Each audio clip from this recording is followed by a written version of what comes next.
हे दोस्तों और प्यारे बच्चों, हम में से कई लोग और कई बच्चे ऐसे हैं जो अपने शरीर के बहुत से ऑर्गन्स यानी अंगों के नाम भी नहीं जानते। लेकिन ये वीडियो देखने के बाद आप अपने शरीर के सभी अंगों के नाम हिंदी और इंग्लिश दोनों में जानने लग जाएंगे। इसलिए इस वीडियो में मैं आपको इंसान के शरीर के सभी अंगों के नाम हिंदी और इंग्लिश दोनों में बताऊंगा, जिससे आपकी नॉलेज और अवेयरनेस यानी ज्ञान और जागरूकता दोनों बढ़ेगी। ये वीडियो आप आपके बच्चों को ज़रूर दिखाएं, जिससे कि वो भी अपने शरीर के अंगों के नाम हिंदी और इंग्लिश दोनों में जान सकें, जिससे उनका ज्ञान बढ़े और वो नॉलेज में बाकी बच्चों से आगे रह सकें।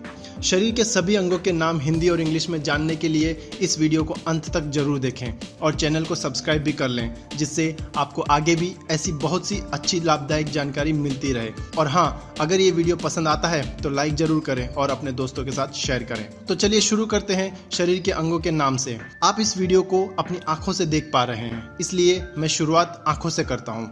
ये है आंखें, जिसे इंग्लिश में आइज कहते हैं। शरीर में जो सबसे लंबा अंग है उसे हिंदी में त्वचा या खाल कहते हैं और इंग्लिश में इसे स्किन कहते हैं। इसे हिंदी में नाक कहते हैं और इंग्लिश में नोज कहते हैं। इसे हिंदी में नथुना कहते हैं और इंग्लिश में नॉस्ट्रिल्स कहते हैं। इसे हिंदी में थोड़ी कहते हैं और इंग्लिश में चिन कहते हैं। इसे हिंदी में चेहरा कहते हैं और इंग्लिश में फेस कहते हैं।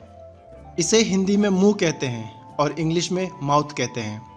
इसे हिंदी में कान कहते हैं और इंग्लिश में ईयर्स कहते हैं। इसे हिंदी में कान पट्टी कहते हैं और इंग्लिश में टेम्पल कहते हैं। इन्हें हिंदी में गाल कहते हैं और इंग्लिश में चीक कहते हैं। इन्हें हिंदी में दांत कहते हैं और इंग्लिश में टीथ कहते हैं। इन्हें हिंदी में पलके कहते हैं और इंग्लिश में आईलिड्स कहते हैं। इन्हें हिंदी में होठ कहते हैं और इंग्लिश में लिप्स कहते हैं, जिसमें ऊपर के होठ को अपर लिप कहते हैं और नीचे के होठ को लोअर लिप कहते हैं। इन्हें हिंदी में मसूड़े कहते हैं और इंग्लिश में गम्स कहते हैं। इसे हिंदी में जीभ कहते हैं और इंग्लिश में टंग कहते हैं। इन्हें हिंदी में बाल कहते हैं और इंग्लिश में हेयर कहते हैं। इसे हिंदी में गला या गर्दन कहते हैं और इंग्लिश में नेक कहते हैं।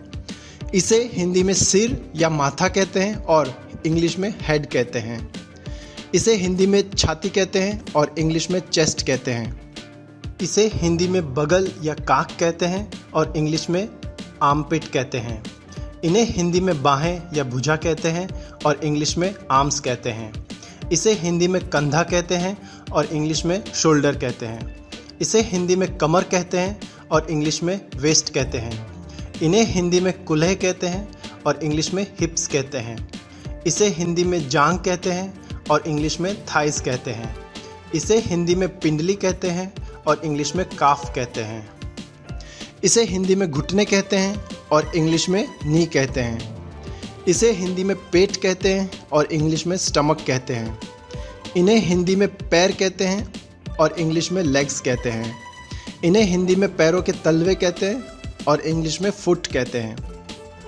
इसे हिंदी में टखना कहते हैं और इंग्लिश में एंकल कहते हैं। इसे हिंदी में पीठ कहते हैं और इंग्लिश में बैक कहते हैं। इसे हिंदी में दाढ़ी कहते हैं और इंग्लिश में बियर्ड कहते हैं। इसे हिंदी में मूंछ कहते हैं और इंग्लिश में मुस्टैच कहते हैं। इसे हिंदी में पैर का अंगूठा कहते हैं और इंग्लिश में टो कहते हैं। इसे हिंदी में एड़ी कहते हैं और इंग्लिश में हील कहते हैं। इन्हें हिंदी में हाथ कहते हैं और इंग्लिश में हैंड्स कहते हैं। इन्हें हिंदी में उंगलियां कहते हैं और इंग्लिश में फिंगर्स कहते हैं। इन्हें हिंदी में नाखून कहते हैं और इंग्लिश में नेल कहते हैं। इसे हिंदी में हाथ का अंगूठा कहते हैं और इंग्लिश में थंब कहते हैं। इसे हिंदी में हथेली कहते हैं और इंग्लिश में पाम कहते हैं।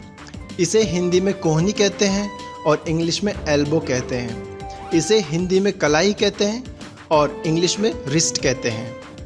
इसे हिंदी में मुट्ठी कहते हैं और इंग्लिश में फिस्ट कहते हैं। इसे हिंदी में माथा कहते हैं और इंग्लिश में फोरहेड कहते हैं। इसे हिंदी में खून कहते हैं और इंग्लिश में ब्लड कहते हैं।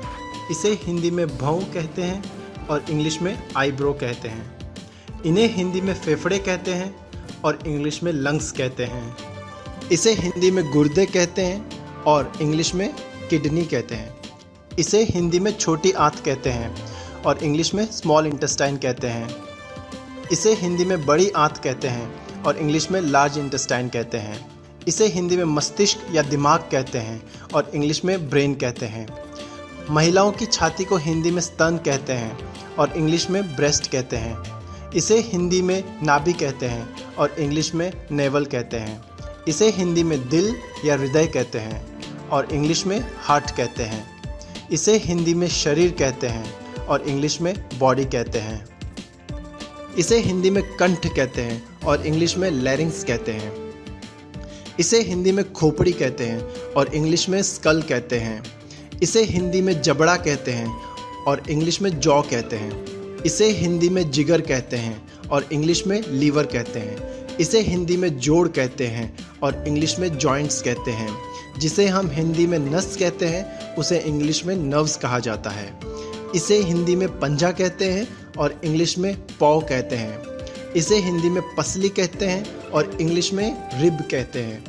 इसे हिंदी में मांसपेशियां कहते हैं और इंग्लिश में मसल्स कहते हैं। इसे हिंदी में रीढ़ कहते हैं और इंग्लिश में स्पाइन कहते हैं। इसे हिंदी में हड्डी कहते हैं और इंग्लिश में बोन कहते हैं।